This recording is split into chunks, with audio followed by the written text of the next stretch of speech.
चलिए स्टार्ट करते हैं एक नया चैप्टर। नाम है इसका impairment of assets. This is your accounting standard 28। Depreciation का नाम तो सुना होगा, कुछ कुछ वैसा ही है, लेकिन कंसेप्ट अलग है। जरा देखते हैं। मैंने आपको एक नहीं 50 बार बोला होगा, आ तो गया था दिमाग में, यही बोलेंगे कि हम लोग जब बैलेंस शीट में किसी एसेट को लिखते हैं तो वो तभी लिखते हैं, कोई एसेट तभी लिखते हैं जब उसकी फ्यूचर इकोनॉमिक बेनिफिट होती है। यही तो बोला है,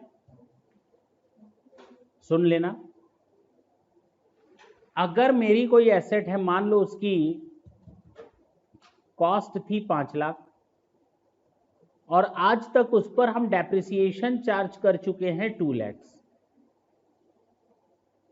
now the carrying amount of the asset is rupees 3 lakh. What does it mean? What does it means basically इसका मतलब क्या निकला? इसका क्या मतलब है भाई? इसका मतलब ये है कि ये एसेट हमको फ्यूचर में कम से कम 3 लाख रुपए का बेनिफिट तो देगी। अरे है ना? फ्यूचर इकोनॉमिक बेनिफिट का क्या मतलब हुआ कि ये एसेट हमको फ्यूचर में कम से कम 3 लाख रुपए का बेनिफिट देगी। अगर आज हम ये कैलकुलेट कर ले कि इस एसेट पर फ्यूचर में मिलने वाला benefit in totality is rupees 2,80,000, इसका क्या मतलब निकला? अरे बोलो ना, इसका क्या मतलब निकला? इसका मतलब ये निकला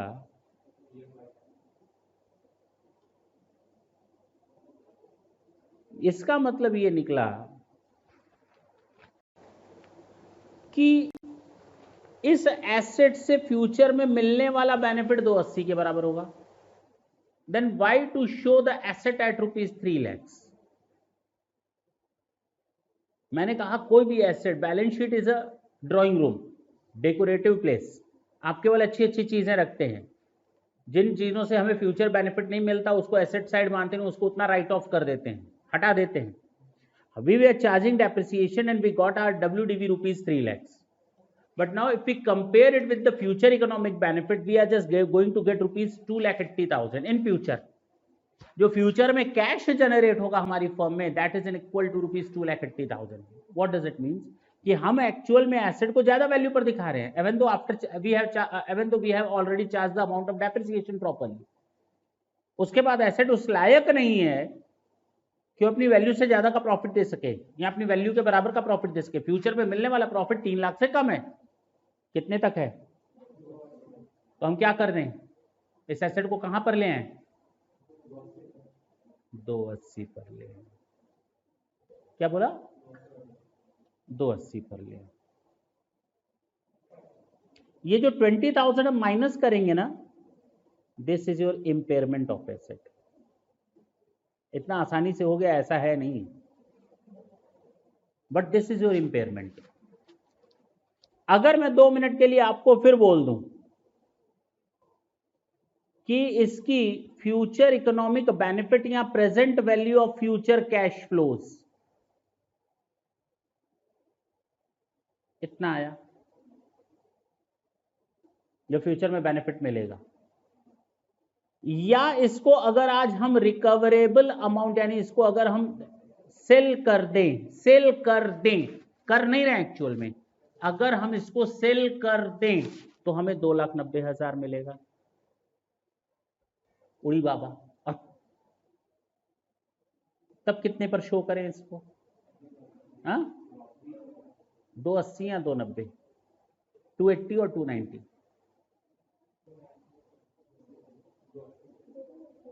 तो 290, क्योंकि हमको बेनिफिट आज की रेट में ये इतना दे सकता है। हाँ या ना? अभी आएंगे, इन्हीं चीजों को पढ़ेंगे, बात समझ में आ रही है? और ये कैसे कैश फ्लोज निकालेंगे, किन कैश फ्लोज की बात कर रहे हैं हम, how to estimate those cash flows, किस कैश फ्लोज पर आप भरोसा करके आगे चलेंगे, कितने सालों पर भरोसा करके चलेंगे? बात समझ में आ रही है? ये कैलकुलेट करने का तरीका। हम जो बात करने जा रहे हैं that is your this one. This standard prescribe the procedure to be applied, ये केवल प्रोसीजर बता रहा है जो अप्लाई किया जाना है इस चीज से इंश्योर करने के लिए अपने आप को कि एसेट किसी भी एंटरप्राइज की जो उसकी कैरिंग अमाउंट है यानी WDV है, not exceeding their recoverable amount recovered through use और सेल ऑफ द एसेट। फिर से बोलो, ये स्टैंडर्ड इंश्योर करता है कि asset of an enterprise are carried, किसी भी एसेट्स को हमें वैल्यू पर रखना है, किस वैल्यू पर रखना है? Not exceeding their recoverable amount, उसकी रिकवरेबल अमाउंट से ज्यादा नहीं रखना है।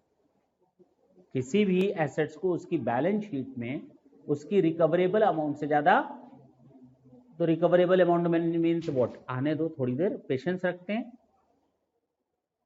The standard also lays down principle for reversal of important, बात की बात है, कैसे रिवर्सल होगा देखा जाएगा। चले आगे।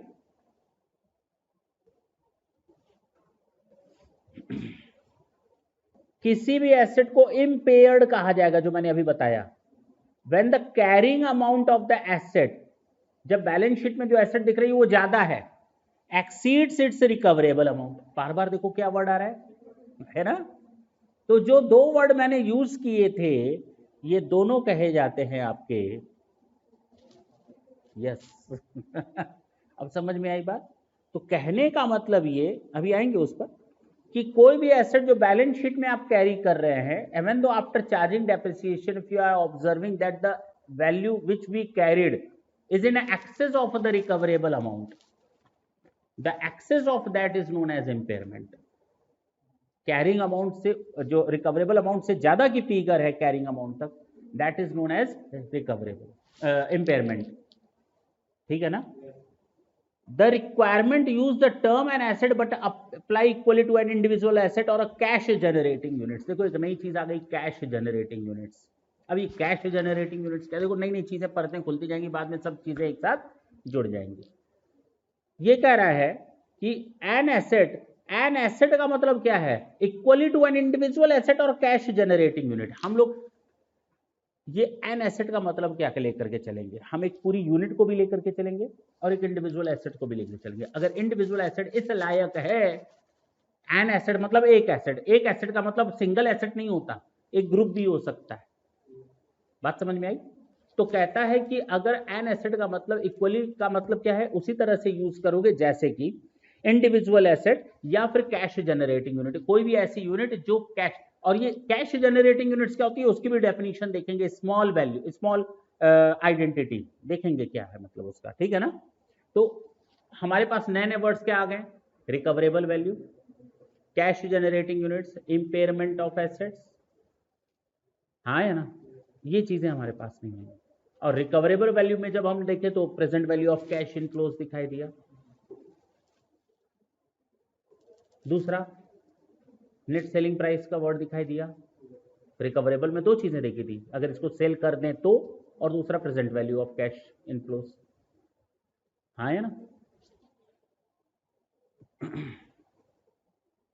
अभी हम इस दोबारा आएंगे, चिंता ना करना, जो हमें पहले बताना है, पहले ये दो तीन चीजें हम क्लियर कर दें। डेफिनेशंस क्या है? ठीक, इम्पेयरमेंट लॉस का मतलब होता है जो मैंने अभी बताया, carrying amount of an asset exceeds its recoverable amount. यानी हमारी बैलेंस शीट में जो एसेट दी हुई है उसकी कैरिंग अमाउंट 3 लाख है और रिकवरेबल फिगर या रिकवरेबल अमाउंट 280 है।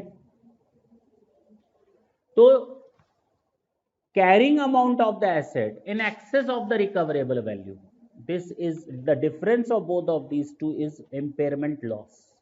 क्या बोलेंगे इसको? Impairment loss.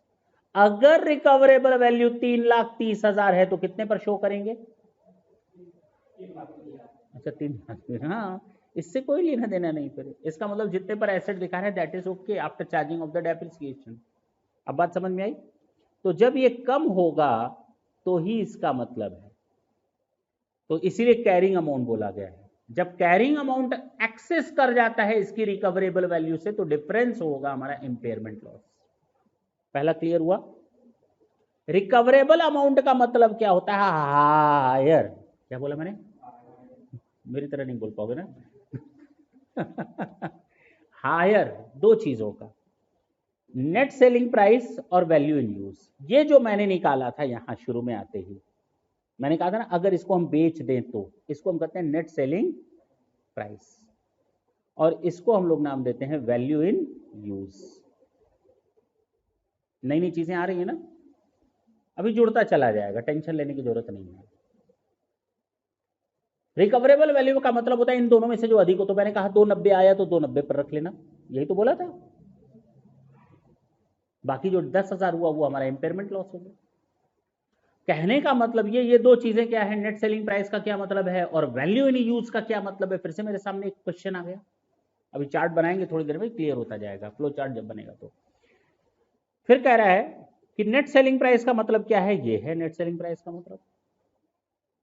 Net selling price का मतलब है अमाउंट ऑब्टेनेबल, ऑब्टेनेबल, ऑब्टेन्ड नहीं लिखा है, ऑब्टेनेबल, जितना मिल सकता मिला, बेच नहीं रहे, जितना मिलने लायक है, from the sale of an asset at in an arms length transaction, सीधे सीधे ट्रांजेक्शन करने पर बिटवीन नॉलेजेबल पार्टीज, चाहे वो बायर हो चाहे वो सेलर हो, less the cost of disposal. इसका मतलब एस्टिमेटेड सेलिंग प्राइस बोल सकते हैं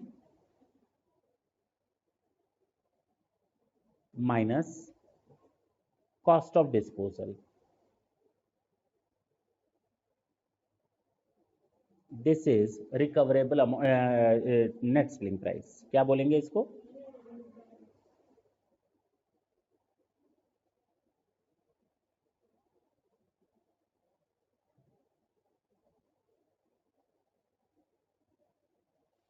याद रहेगा? अब ये कॉस्ट ऑफ डिस्पोजल क्या होता है, फिर से एक नया वर्ड जुड़ गया, इसको भी तो समझना पड़ेगा।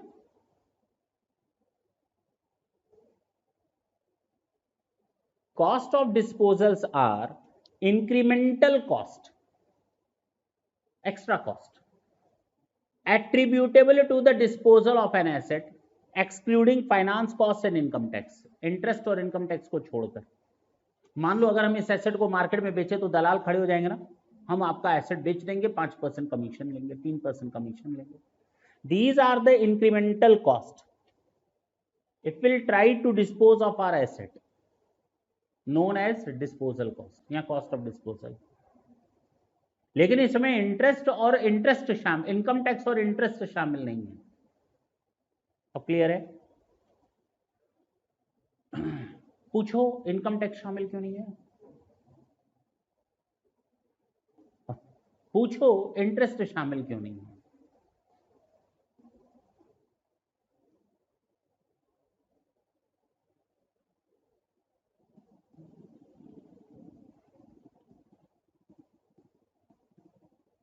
दिख जाओ।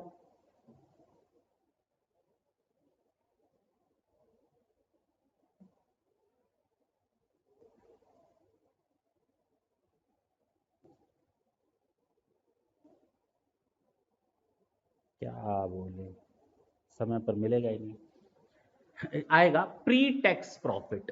क्या? Pre tax profit. Cash flows की जब बात करेंगे प्री टैक्स की बात करेंगे हर जगह, इस पूरे एएस में जहां जहां बात करेंगे प्री टैक्स। तो जब प्री टैक्स कोई बेस ले रहे हैं तो वो बिफोर टैक्स, है कि नहीं? तो इसीलिए यहां से टैक्स हटा दिया। इंटरेस्ट क्यों हटाया? है कि नहीं? इंटरेस्ट जो होता है जरा देखो, तो ये हमने वर्ड यूज किया था ना, प्रेजेंट वैल्यू। प्रेजेंट वैल्यू के लिए क्या यूज करते हैं? अभी मैं ऐसे ही बता रहा हूं, मैं एक्चुअली इंटरेस्ट रेट नहीं लिखना चाह रहा, रिस्क रेट लिखना चाह रहा था, ठीक है ना, लेकिन इंटरेस्ट रेट लिख दिया। देखेंगे क्या होता है। तो इसीलिए इंटरेस्ट और टैक्स को हर जगह से हटाया गया। जो भी आप वैल्यू कंसिडर करेंगे प्री टैक्स प्री इंटरेस्ट, उसी पर ही हम सारे वर्कआउट करेंगे, जितने भी काम करेंगे उसी पर ही करेंगे। क्या बात है, इसको अभी भी वही पढ़ना है। चलें, अब मैं शुरू से एक बार फिर बताऊं।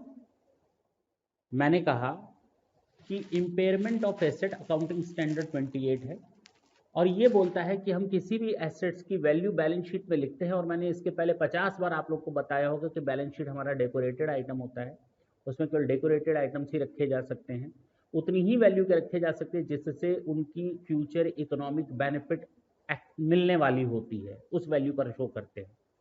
तो अगर किसी एसेट्स की फ्यूचर इकोनॉमिक बेनिफिट उतनी ना हो जितनी उसकी वैल्यू बैलेंस शीट में दिख रही है, तो डिफरेंस को हम लोग इंपेयरमेंट ऑफ एसेट्स का नाम देते हैं।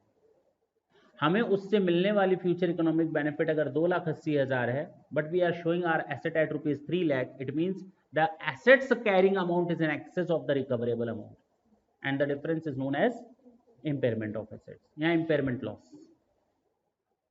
एसेट्स इंपेयर्ड हो चुकी है, उतना कमा कर नहीं देगी जितना दिख रहा है, हाँ या ना? तो फालतू की चीजें बैलेंस शीट में मत रखो, वहां से उठाकर डस्टबिन में ले जाओ। डस्टबिन का मतलब पीएल अकाउंट। बात समझ में? तो हम लोग रिकवरेबल अमाउंट का मतलब क्या समझे? इसका मतलब जो हम लोग लेस करते हैं, हम लोग कंपैरिजन करते हैं carrying amount and recoverable figure. Recoverable amount का क्या मतलब है? दो में से जो अधिक हो, net selling price and the present value of the cash flow, या जिसको हम लोग कहते हैं वैल्यू इन यूज। क्या हम नाम बोलेंगे?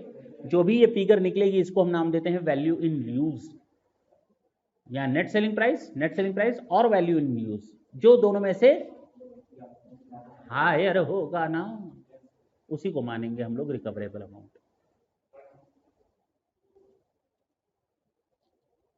जब हम लोग आगे बढ़े तो डेफिनेशन में पहला आया हमारे सामने इंपेयरमेंट लॉस। रिकवरेबल अमाउंट उसी से ही पता चला, और जब रिकवरेबल अमाउंट की बात करने लगे तो पता चला दो चीजों में जो सबसे अधिक होता है। नेट सेलिंग प्राइस का क्या मतलब बताया? जितने में हम उसको बेच सकते हैं, आर्म्स लेंथ ट्रांजैक्शन पर विलिंग बायर और विलिंग सेलर बेचने के लिए तैयार हो जाएंगे, एक्चुअल में बेच नहीं रहे, minus cost of disposal. Cost of disposal का मतलब क्या बताया गया? कि जो हमारी एक्सेस कॉस्ट लगेगी अगर हम उस एसेट को मार्केट में बेचने के लिए जाएं, तो जिसमें इंटरेस्ट और टैक्स शामिल नहीं है। अब तो क्लियर है। वापस आते हैं वैल्यू इन यूज, और इसके लिए हमको पूरा अच्छा खासा टाइम देना पड़ेगा, लेकिन हाँ बता तो दे हल्का फुल्का कि वैल्यू इन यूज होता क्या है। Value in use is the present value of estimated future cash flows expected to arise. Means अब हम जो वैल्यू इन यूज निकालने जा रहे हैं, फ्यूचर में इस एसेट से कितना मिलने की उम्मीद है। हमने क्या क्या फ्यूचर इकोनॉमिक बेनिफिट, तो फ्यूचर में कितना मिलने की उम्मीद है, कितना उस एसेट से हम कैश फ्लोज जनरेट कर सकते हैं। That is known as estimated future flows, cash flows expected to arise from the continuing use of an asset and from its disposable at the end of its useful life.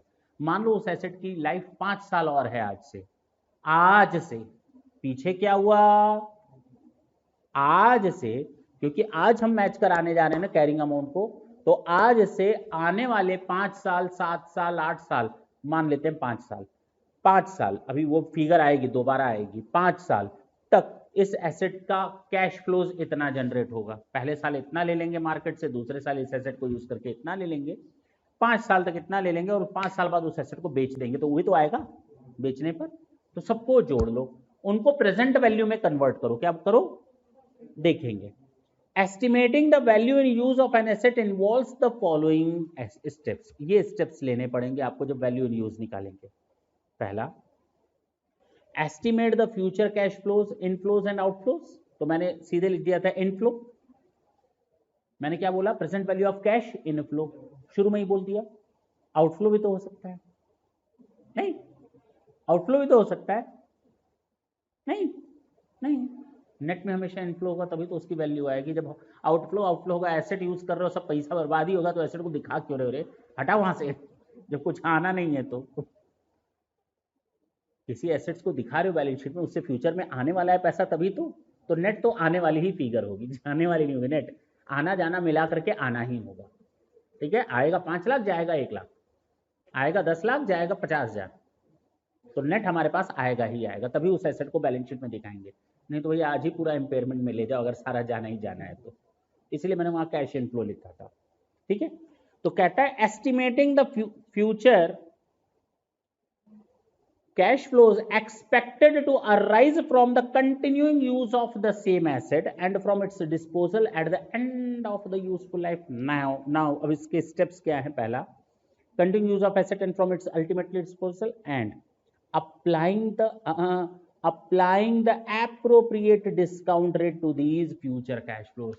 मैंने कहा था ना interest नहीं दिखाते हैं, मैं इसको interest का नाम दूंगा। हाँ, मैंने कहा इंटरेस्ट नहीं, रिस्क का नाम दूंगा। हाँ, इसको नाम देंगे एप्रोप्रिएट डिस्काउंट रेट। अब ये एप्रोप्रिएट डिस्काउंट रेट क्या होता है वो भी बात करेंगे आराम से। लोचा ही लोचा है ना, लेकिन मजेदार है, तभी तो पैसा मिलेगा तुम लोग को, क्लाइंट से नहीं तो कहां से मिलेगा? जब तुम उसको बताओ कि बैलेंस शीट में ये लोचा अच्छा है, ये भी होता है। हाँ, चलें। कैरिंग अमाउंट नॉर्मल है। This is the amount at which an asset is recognized in the balance sheet after the accumulated depreciation and accumulated losses thereon. जरा ढंग से देखो, आज तक जो तुम लोग की आदत थी उससे थोड़ा हट करके बात कर रहे हैं। ये बैलेंस शीट है, क्या है? और ये एसेट साइड है।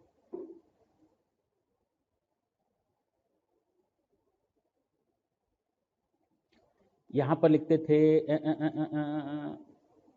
Plant and opening balance 5 lakh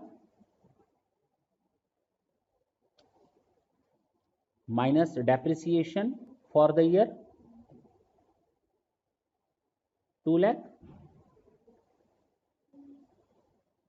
आज से एक नई चीज माइनस करने की आदत डालोगे। मान लेते हैं ये आया, तो अब एसेट को कितने पर शो करोगे?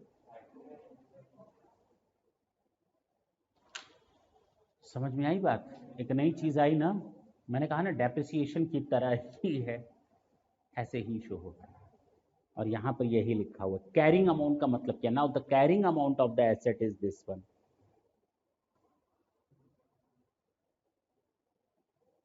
कहता है carrying amount at which an asset is recognized in the balance sheet after the accumulated depreciation and accumulated impairment loss.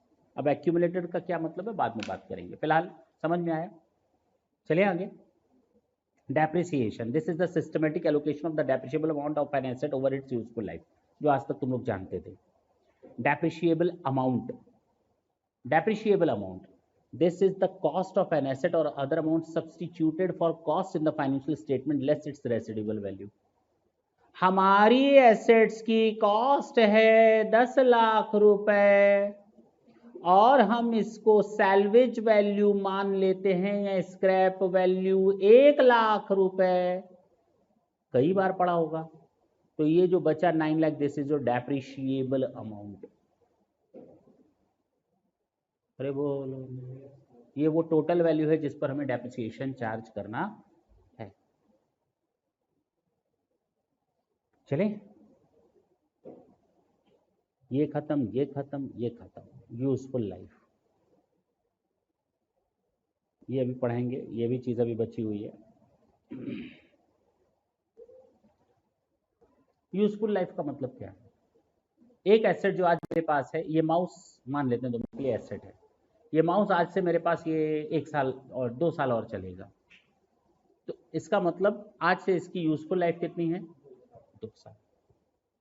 तो कहने अभी गिर जाए तो बात दूसरी है लेकिन हम अभी मान कर चलते हैं 2 साल और चलेगा।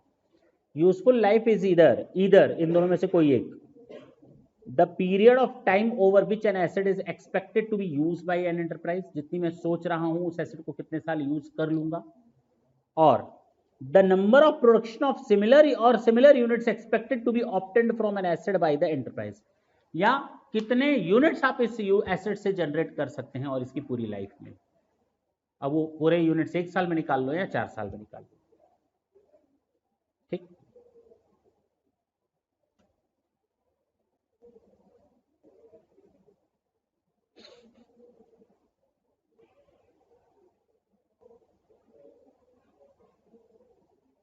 अब थोड़े आगे थोड़े पीछे चलते रहेंगे चीज़ों को कोरिलेट करते हुए, ठीक है, फिर हम अपने एक लॉजिक पर पहुंचेंगे।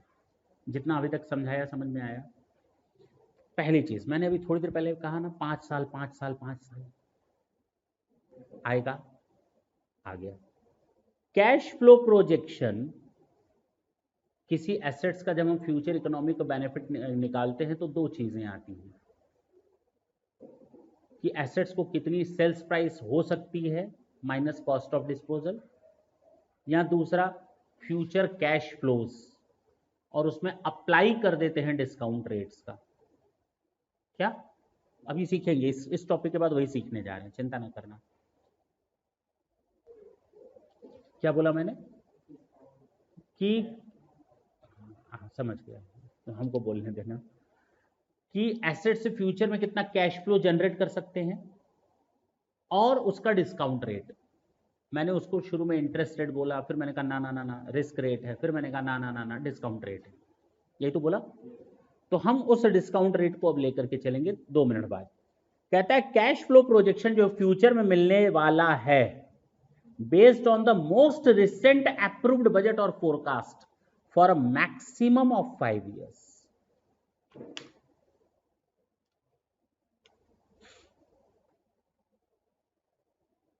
कितने सालों के लिए?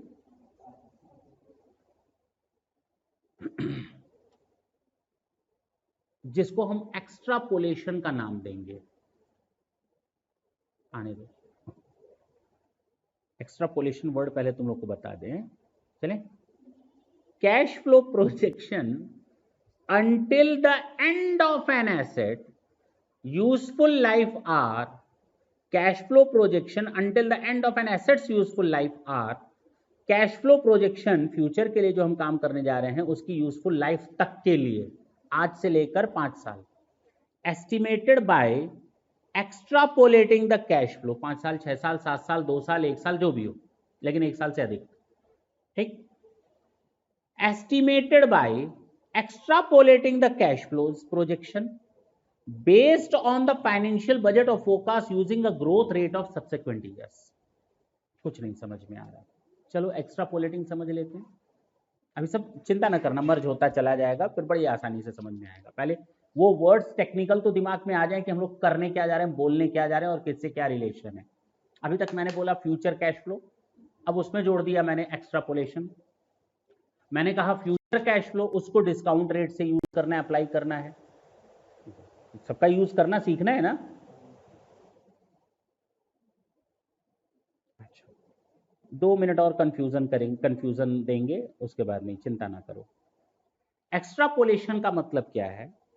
Extrapolation of the cash flow is a method of estimating, it's a method of estimating future cash flow by using past cash flow data. यानी जब हम पास्ट डेटा को यूज करते हुए फ्यूचर के लिए कुछ बात करते हैं तो उसको हम कहते हैं एक्स्ट्रापोलेशन ऑफ कैश फ्लो। पिछले सालों में इतना प्रॉफिट हो रहा था तो आने वाले सालों में इतना प्रॉफिट होगा, पिछले सालों में इतना कैश फ्लो जनरेट हो रहा था तो आने वाले सालों में इतना प्रॉफिट कैश फ्लो जनरेट होगा। This is extrapolation of the cash flow. अब क्लियर हुआ? कितना सिंपल है, लेकिन नाम थोड़ा टिपिकल था। past cash flow data and assuming that the trend will continue, and assuming this is the common method used by the business and investors to make financial decisions such as budgeting, forecasting and financial. ये हमने अपनी ओर से यहाँ पर add किया है. This is not given in your accounting standard. Clear है? Extrapolating cash flow होता क्या है वो तो समझ में आना चाहिए. तो पास्ट डेटा पर जब आप फ्यूचर के लिए प्रोजेक्शन करते हैं कैश फ्लोज का, इसको हम कहेंगे extrapolating cash flows. To extrapolating cash flow, you would typically start the collecting historical any past cash flow data for the business or asset in question. This data should cover over a period of at least 3 to 5 years in order to get a good understanding of the trend. तो पिछले 3 से 5 सालों के base को हम base लेकर के आगे का प्रोजेक्शन करते हैं. 5 साल से ज्यादा का ले सकते हैं क्या? ले सकते हैं, लेकिन बेस्ट होता है 5 साल का, क्योंकि ये रिसेंट ट्रेंड होता है. 3 साल तो और ज्यादा रिसेंट ट्रेंड हो गया. 5 साल ठीक है, 5 साल से ज्यादा ठीक नहीं लग रहा, कुछ ज्यादा ही हौच पौच हो जाएगा. बहुत ज्यादा फ्लक्चुएशन आ चुके हैं लाइफ में 5 साल में, है कि नहीं? जब सोचो 5 साल में कंपनी कैश फ्लो का प्रोजेक्शन नहीं कर रही और तुम लोग अपनी लाइफ का 5 साल सीए में दे रहे हो, और अगर उसके बाद नहीं भी निकलता है तो गड़बड़ नहीं लगता है? तो सोचो ये है लाइफ, कितना ट्रेंड चेंज हो रहा है. वहां पर एस्टिमेट नहीं कर पा रहे हो कंपनी के बारे में, अपनी लाइफ को कैसे एस्टिमेट कर पाओगे? तो जितना जल्दी हो निकल लो, मतलब एग्जाम पास करके निकल लो. वंस यू हैव, ठीक है, अब ठीक है, अब तो समझ में आया एक्स्ट्रापोलेशन का मतलब क्या है. अब वापस आते हैं, दोबारा कहानी शुरू कर दें. चलो हम एक चीज और बता दें पहले, जो बार बार तुम लोग को डिस्टर्ब कर रही होगी, प्रेजेंट वैल्यूज, कैश फ्लोज, है कि नहीं. पहले हम 10 15 20 मिनट उस पर दे देते हैं, उस टॉपिक पर. और ये तुम लोगों ने अगर एफएम पढ़ा है तो पढ़ चुके हो, नहीं पढ़ा है तो पढ़ोगे. एक चैप्टर पढ़ते हो तुम लोग, कैपिटल बजटिंग या टाइम वैल्यू ऑफ मनी,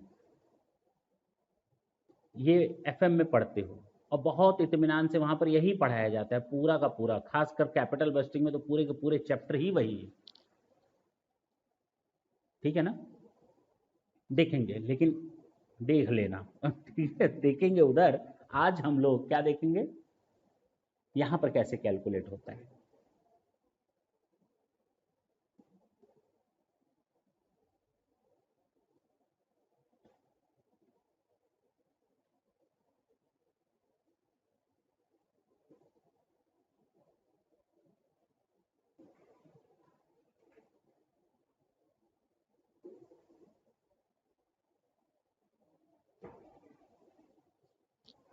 क्योंकि ये चैप्टर जब यहाँ पर सॉल्व किया जा रहा है तो they are assuming that you know each and everything about these things.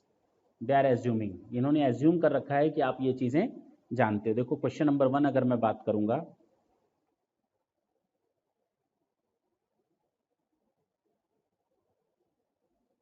ये है ना, देखो यहाँ पर यही कैलकुलेशन किए गए हैं जो अब हम सीखने जा रहे हैं. ठीक है ना?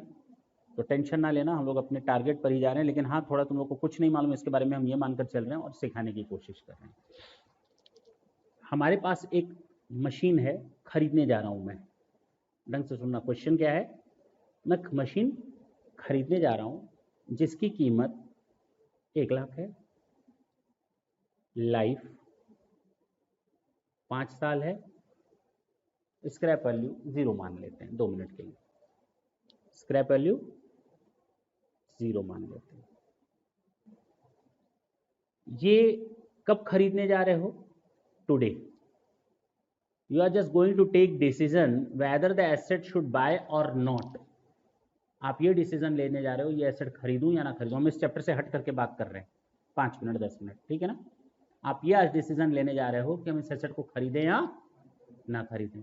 तो अब खरीदेंगे अगर आज, तो मेरी जेब से कितना रुपया जाएगा? 1 लाख. कोई डाउट है क्या? और ये है 2023 मान लेते हैं. तो कैश आउटफ्लो आज गया है ना 0 टाइम पर.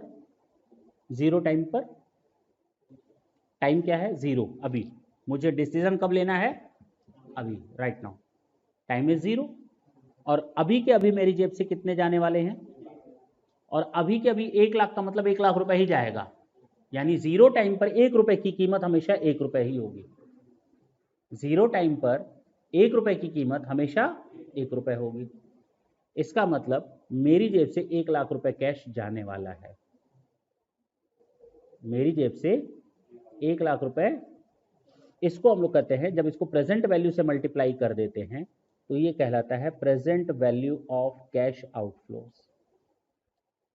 आउटफ्लो का प्रेजेंट वैल्यू। चले 2 मिनट इधर देखना। Present value of cash inflows. अब इस एसेट को खरीदने के बाद क्या करेंगे? यूज करेंगे। प्रॉफिट होगा? होगा ना। कितने सालों तक? टाइम क्या है? 1 साल बाद। टाइम क्या है? 2 साल बाद। टाइम क्या है? टाइम क्या है? बात समझ में आई? 5 साल तक हम इससे कमाएंगे। पैसा जा रहा है तो हमने वो लिखा, तो पैसा आ रहा है हम वो लिख देंगे। आपका आना, आपका जाना, है कि नहीं? तो आपका जाना और आपका आना दोनों लिखेंगे, बात खत्म। कैश का जा रहा है तो कैश आएगा। अब बात करते कैश इनफ्लोज। क्या बात करने जा रहे हैं? हमें लगता है कि पहले साल में हमको ये एसेट 30,000 दे देगी, कैश आ जाएगा। कैलकुलेशन कैसे किया अभी हम वो नहीं देख रहे। पहले साल के अंत में हमारे पास कैश कितना आ जाएगा, दूसरे साल में, तीसरे साल में, इस साल में और लास्ट ईयर में ये कैश आएगा। टोटल कैश गया कितना था और टोटल कैश आ कितना रहा है? 9, 11, 1, 20। फायदा है कि नहीं? पक्की बात है ना, फायदा ही है। धत, जरा ढंग से सुनो, ऐसे थोड़ी ना निकलता है। अब वही बताने जा रहे हैं।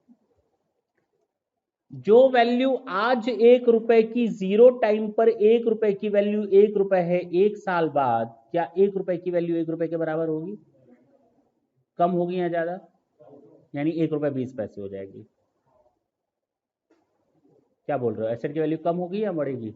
रुपए की वैल्यू कम हुई या बढ़ी? ये 1 रुपए 20 पैसे कम हुई या बढ़ी? कम हुई है।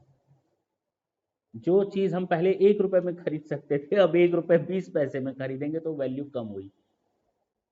सामान उतना ही आएगा। Purchasing power of the cash has been reduced. इसको हम कहते हैं erosion in the value of money. इसको हम कहते हैं इन्फ्लेशन। देखो ना कितने टेक्निकल नाम है। क्या कहते हैं? Erosion in the value of money. Money की वैल्यू में गिरावट होना। तो दिख रहा है बढ़ रहा है, बढ़ नहीं रहा बेटी, बेसिकली ये अपनी औकात कम कर रहा है है कि नहीं? तो इसकी पहले औकात जो 1 रुपए की थी अब वो 1 रुपए 20 पैसे के बराबर हो गई, यानी इसकी वैल्यू कम हो गई। समय बीतने के साथ साथ अब कम चीज खरीद करके देगा ये। यानी अगर आज हमको कोई 1 रुपए दे दे तो क्या हम उतना ही खरीदेंगे सामान जो 1 साल पहले खरीद सकते थे? नहीं, हमको उसको 20 पैसा ज्यादा देना पड़ेगा। मेरे पास एक दोस्त आया, उसने हमसे कहा कि हमको पैसा दो उधार। उसने हमसे 1 लाख रुपए लिए। उसने कहा हम लौटा देंगे तुम्हें, तुम्हारा पैसा हम नहीं मारेंगे, कसम से हम दोस्तों का पैसा नहीं मारते। 1 साल बाद उसने बकायदा हमको पैसा दे दिया। क्या उसने मेरा पैसा मारा? हाँ इंटरेस्ट का पैसा मार लिया, जो हम 1 साल इंटरेस्ट कमा सकते थे या उसकी वैल्यू जो कम हो गई।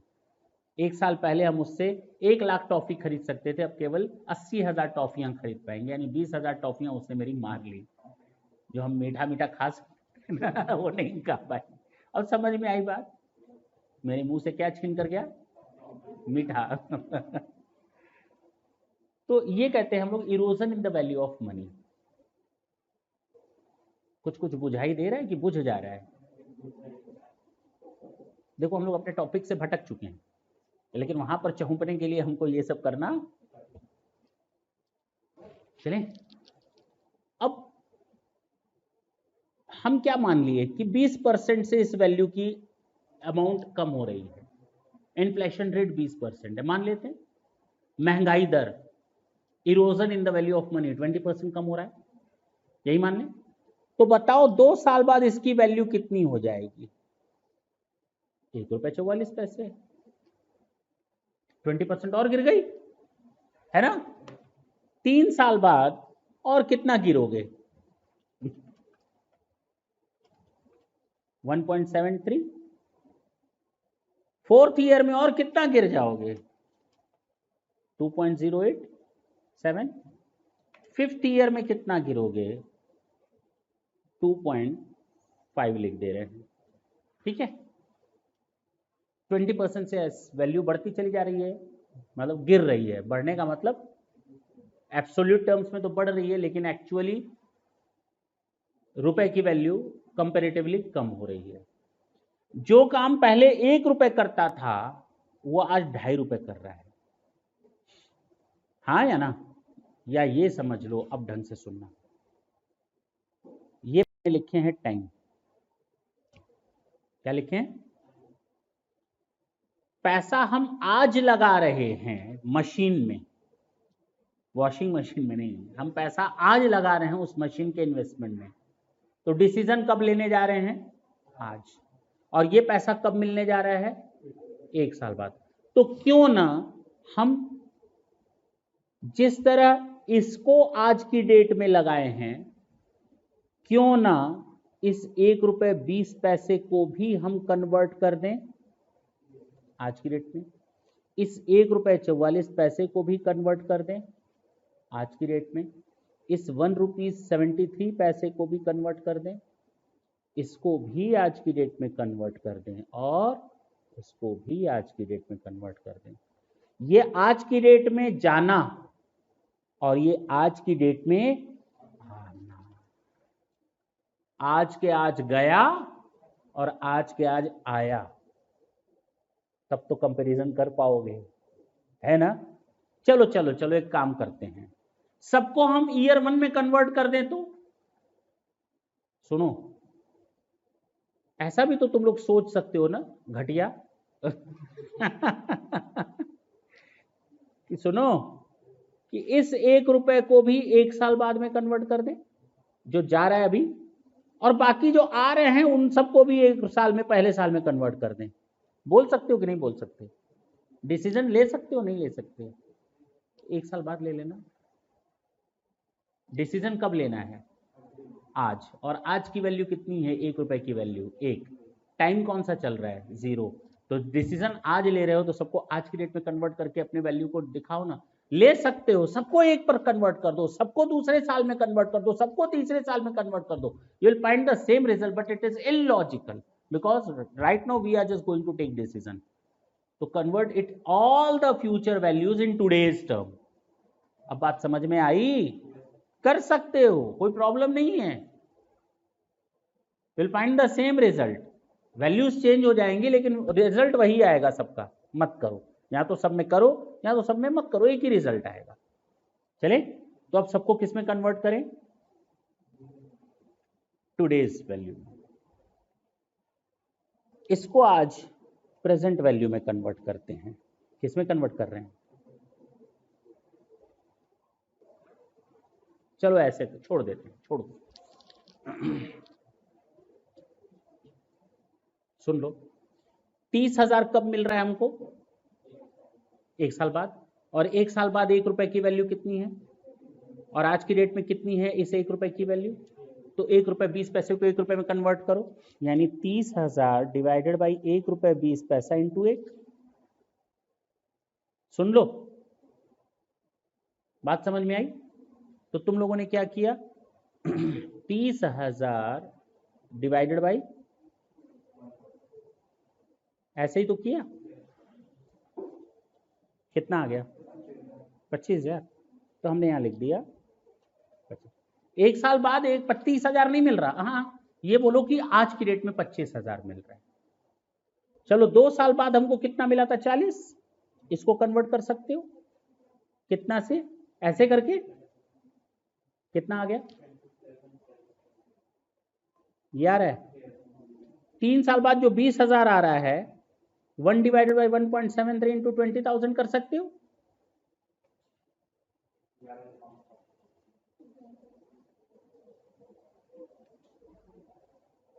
हाँ कितना था 4th ईयर में 20,000।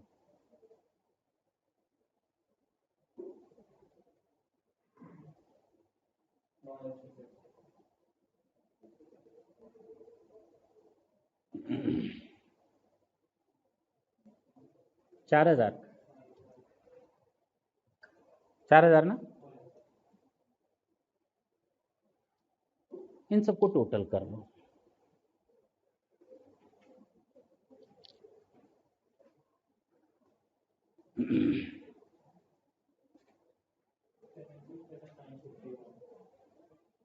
अब तुम लोग खुद सोचो, थोड़ी देर पहले जो तुम लोग का डिसीजन था कि 1 लाख के बदले हम 1,20,000 कमा रहे हैं, फायदा दे रही है। तुम लोग सीए बनने जा रहे हो, कोई ऐसे ही थोड़ी फीस दे देता है कि नहीं? तुम लोग के पास ये नॉलेज है तभी फीस लेते हो। तुम बोलोगे घाटा दे रहा है, वो कहेगा सर जी 1,20,000 रुपए मिल रहा है, आप भी ऐसी उल्टी सीधी बात करते हो, 20% का फायदा है। अरे नहीं भाई, 23,000 ये 22,000 49 रुपए माइनस में है आपका। अभी के अभी 1 लाख रुपए लगा रहे हो और अभी के अभी तुमको 22,000 का घाटा हो रहा है, तुरंत के तुरंत। अगर तुमको ये फायदा दिख रहा है तो एक काम करो, 1 लाख दे दो और हमसे 90,000 ले लो। नहीं, नहीं समझ में आई मेरे बात? तो हमको भी फायदा, तुमको भी फायदा। तुम्हारे हिसाब से तुमको 10,000 का फायदा, मेरे हिसाब से हमको भी 10,000 का फायदा। अट्टा बट्टा। समझ में आ रही है मेरी बात? अब प्रॉब्लम ये आती है कि ये कैसे कैलकुलेशंस होते हैं। हमने देखो सबको ऐसे कन्वर्ट किया है ना, किया है ना। प्रेजेंट वैल्यू में ऐसे करो, देखो 1 डिवाइडेड बाई 1.20, ये पहले साल का वैल्यू आया, इधर देखो, इधर लिखो, हाँ 0.833 लिख दिया, 2 फिगर तक लिखो 0.83। कुछ मत करो इसमें, एक बटन दबाओ, कौन सा? दूसरे साल की वैल्यू आ जाएगी इक्वल, कुछ नहीं करना है। देखो कितना आया, हमें नहीं मालूम, 0.70 694 कुछ आ रहा है ना, ठीक है ना। इसको देखो कितना आया था, 1 डिवाइड बाई 1.44, देखो कितना आया था, 0.69 आ रहा है, आ तो गया। तीसरे साल का देखो, केवल इक्वल दबा दो, कुछ मत करो, 0.578 0.58 कर लिया।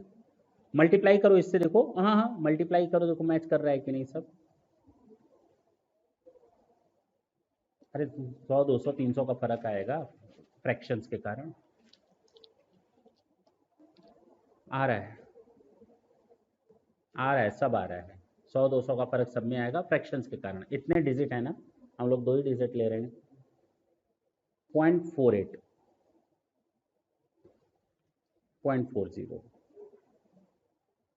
इसको हम कहते हैं प्रेजेंट वैल्यू में कन्वर्ट करना। सुन लो, इसका मतलब हुआ जो पैसे का दाम आज की डेट में 1 रुपए का दाम 1 रुपए है, 1 साल बाद उस 1 रुपए का दाम मेरे लिए 83 पैसा, यानी आज हमको कोई 83 पैसा दे दे और 1 साल बाद 1 रुपए दे दे, दोनों बराबर है।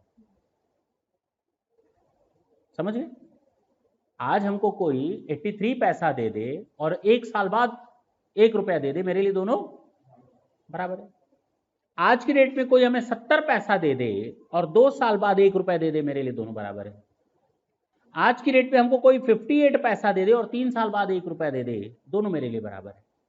आज की डेट में हमको कोई 48 पैसा दे दे और 4 साल बाद 1 रुपया दे दे, दोनों बराबर है। आज की डेट में कोई हमको 40 पैसा दे दे और 5 साल बाद 1 रुपया दे दे, दोनों मेरे लिए बराबर है। तो हम सबको किस में कन्वर्ट किए? आज की डेट में। तो जो मेरे लिए 1 रुपए की कीमत 5 साल बाद थी, उसको आज की डेट की कीमत के बराबर मल्टीप्लाई कर दिए। अरे नहीं, अरे बोलो, समझ में आ रही है कहानी?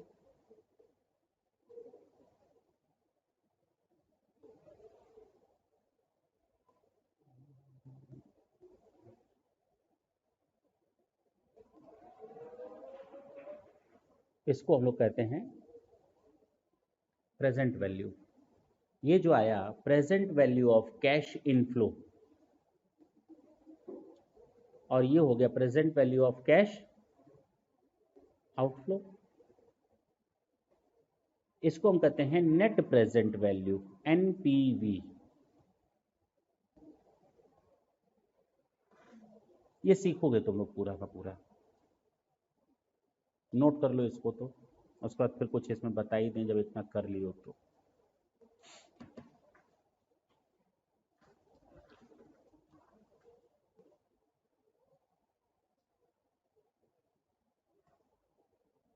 अब देखो, मैंने थोड़ी देर पहले कहा था ना, net present value, recoverable amount क्या होती है? Present value of cash flows, यानी वैल्यू इन यूज, या नेट सेलिंग प्राइस, जो दोनों में से अधिक। अरे बोलो ना। तो हम ये वैल्यू इन यूज निकाल रहे हैं। तो वैल्यू इन यूज क्या है? हेंगा। क्या है? बाबा जी का ठुल्लू।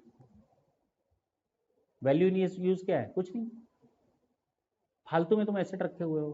पहली चीज तो इस एसेट को खरीदना मत। 1 लाख रुपए लगाओगे, उल्टा 77,000 आएगा। मान लो कैरिंग अमाउंट एसेट की 1 लाख रुपए, मान लो एसेट्स की कैरिंग अमाउंट, अगर हम इस अकाउंटिंग स्टैंडर्ड 28 की बात करें तो एसेट्स की कैरिंग वैल्यू कितनी है? जबकि फ्यूचर में उससे मिलने वाला पैसा कितना है? बाबा जी का टुल्लू। कुछ नहीं, दिखा काय रहे हो। उल्टा प्लस में नहीं आएगा, माइनस में नहीं आएगा। समझ में आई बात? ये एसेट हमको फायदा नहीं, उल्टा घाटा दे रही है। पैसा लाएगी नहीं, बल्कि पैसा ले जाएगी। अब समझ में आई बात?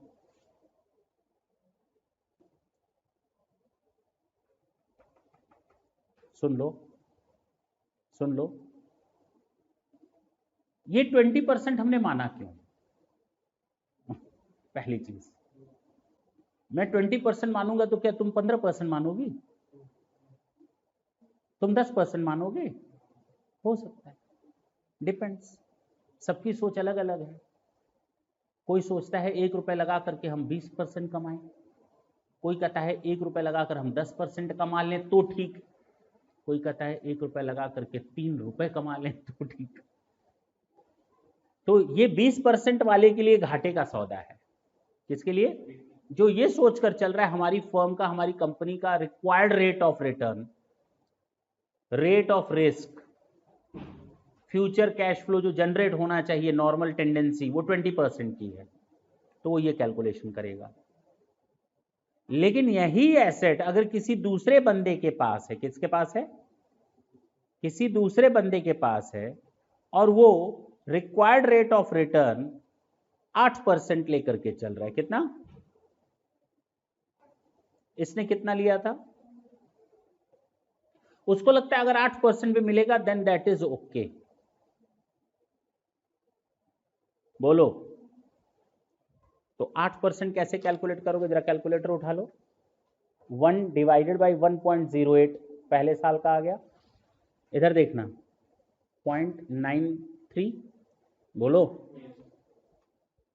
0.8586, 0.80, 0.73, 0.68। बोलो, मल्टीप्लाई करो तो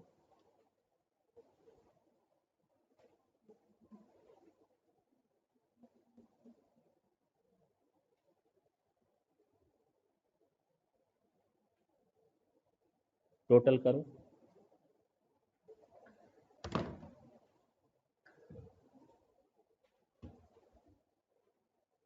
कैलकुलेशन देख लेना। 1 लाख। उड़ी बाबा, मेरा एस्टिमेशन देखो कितना अच्छा निकला। नहीं, 700 फायदा दे रहा है ये। इसका मतलब प्रेजेंट वैल्यू जो है, ये कंपनी जितना सोच रही, अच्छा छोड़ दो, हो गया पक्का। पॉजिटिव है ना नेट प्रेजेंट वैल्यू? फायदा दे रही है ना ये? फायदा दे रही है ना मशीन? लेकिन उसको फायदा दे रही है जिसकी सोच 8% कमाने की है। लेकिन उस बंदे को यही मशीन घाटा दे रही है उसी अमाउंट पर जिसकी सोच ज्यादा कमाने की है।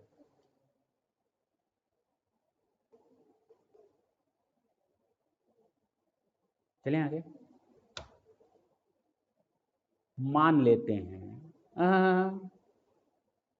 1 लाख ही आया। कितना आया? कितना आया?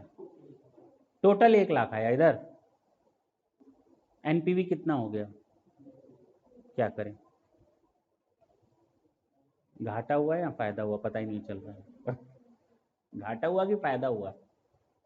अरे बोलो, घाटा हुआ या फायदा हुआ? घाटा हुआ या फायदा हुआ?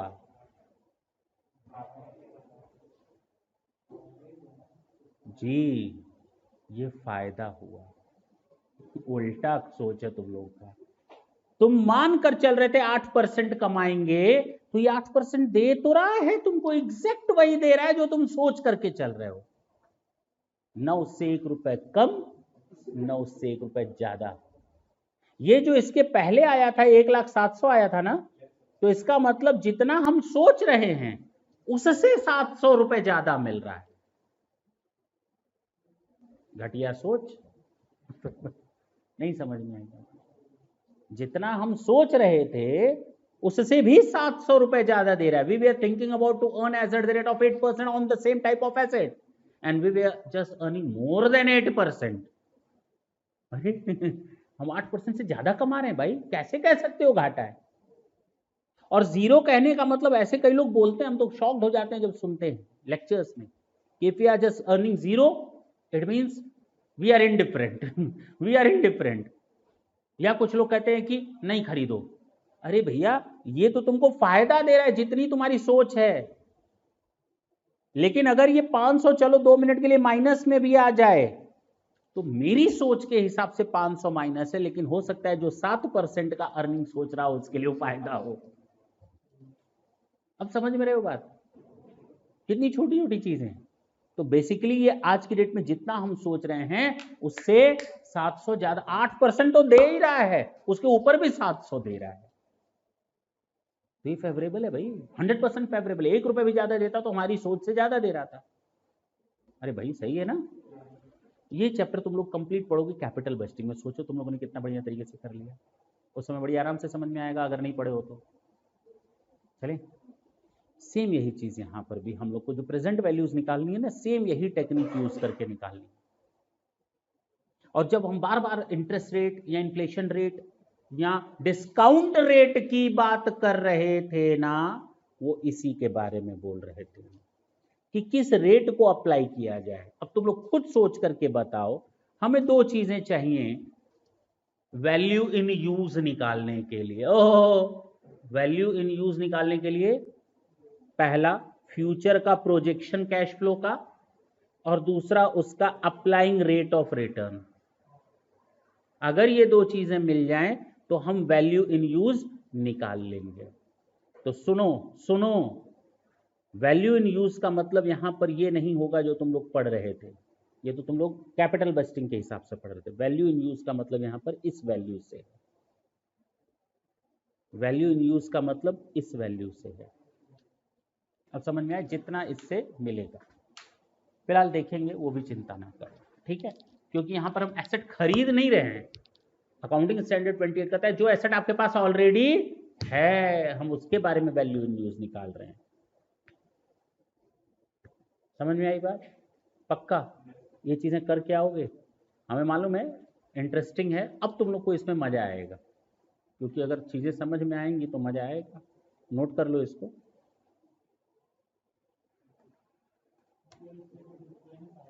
आने दो। अभी हम उसके, ये तो हमने कैपिटल बस्टिंग का हिस्सा पढ़ा है, वहां हमें बी माइनस ए नहीं करना है। वहां हमें carrying amount and recoverable value देखना है। और रिकवरेबल वैल्यू का मतलब value in use and net selling price, बस इतना याद रखना है।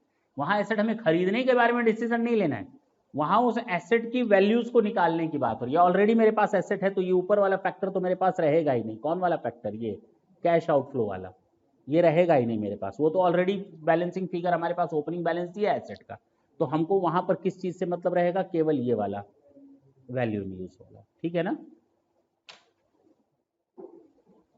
तो ये लोग तुम लोग करके आओगे तभी हम इसके आगे बढ़ेंगे भी।